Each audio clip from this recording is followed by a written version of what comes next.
Your being shot in the butt is a hilarious way to kickstart a new Spy Family season, and that phrase alone is enough to probably make you bust out laughing.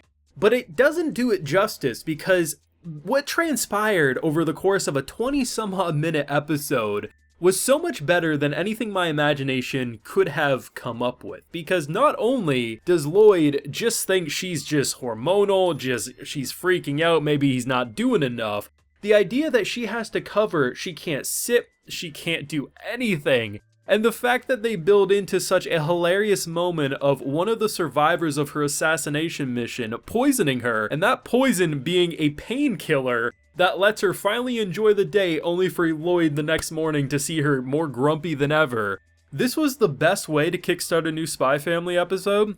And honestly, the sky's the limit for this season. That's all I'm going to say. Full live reaction, episode 26 or season 2, episode 1 is Spy Family over on my Patreon if you would like to see that.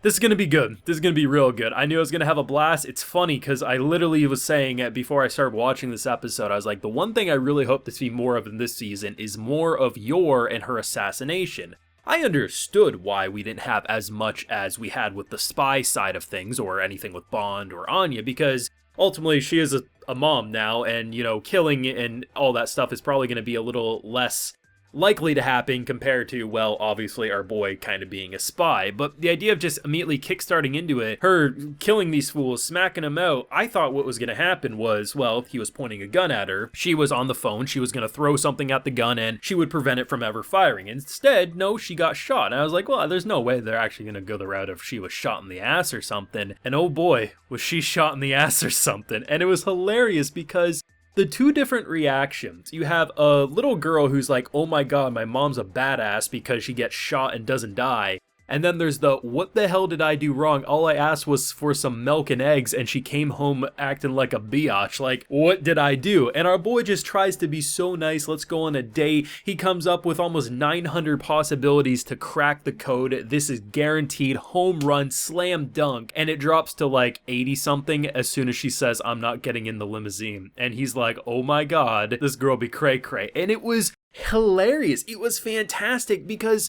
the idea of going from, they go to the movie theater, she just stands up all aggressive. Every single spot they go, she just, because she doesn't have like a donut with her or anything to sit on. And I mean, it's not really like I guess she might have been able to make an excuse like, oh, I fell down at work and I fell on a nail. Like, there might have been a ridiculous level of lie she might have been able to come up with. But instead, she just stuck to her guns with the most disgruntled face I think I've ever seen on her. In fact, I would go as far to say, as much as I love embarrassed Yor, as much as I love a goofy or even scary Yor, grumpy Yor, like she stubbed her toe repeatedly, is my new favorite face of hers because she was progressively worse and worse. And I wasn't sure what was going to happen because they go to this restaurant, which as Anya and obviously her babysitter get tossed away, there is a dress code, there's an age policy. So ultimately her standing up and eating probably would have got them kicked out. So she's forced to sit and she's like hovering. That had to hurt because if you were to like basically crouch down in a sitting position but not actually sit,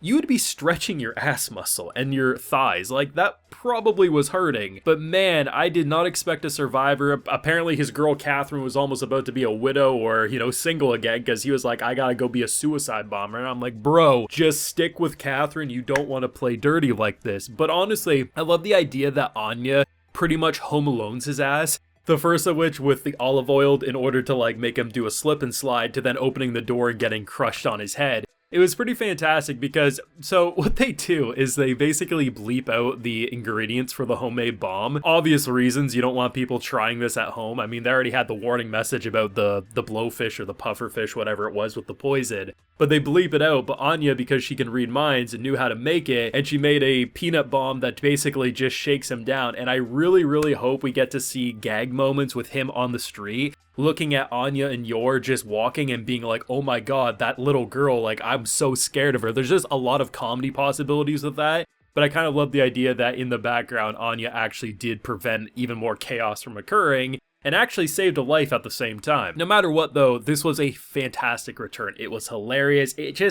It immediately was like, okay, this is why we were all excited to jump back into Spy Family. Like, Spy Family has always had a style and a charm that just makes most people laugh out loud because it's so funny. It's such a simple premise on paper, but The idea of a spy, an assassin, a girl who can read into people's minds, and this dog Bond. I mean, just such a fake family becoming so real, and the only one who kind of knows the full truth is this little girl who also misinterprets a lot of things, like, oh my god, my mom's indestructible. It's like, no, your mom's not indestructible. It's just, you know, she got shot in the ass and is kind of walking it off. But I love the idea of what they did, man, because the one thing I wanted to see, and I figured we would see more of it eventually this season, was I wanted more assassination stuff with Yor and how she tries to hide that from the family, because we get a lot of it with Lloyd in terms of his spy stuff. I mean, that was a majority of season 1, and of course Anya with her telepath abilities. But the idea of Yor, obviously it's a little more difficult to write these scenes, but as we just saw, this is the perfect way to do so, and it really captures you in for the violent, the funny, and just most importantly, how someone who's fighting for her life and could potentially be injured in a pretty critical way. I mean, you just move that bullet wound slightly up, she's getting her kidney blasted. Like, there's a lot of ways it can go bad, but we also see how easily they can write some very fun comedy. And I'm not gonna lie, both the opening and ending for this season are fantastic.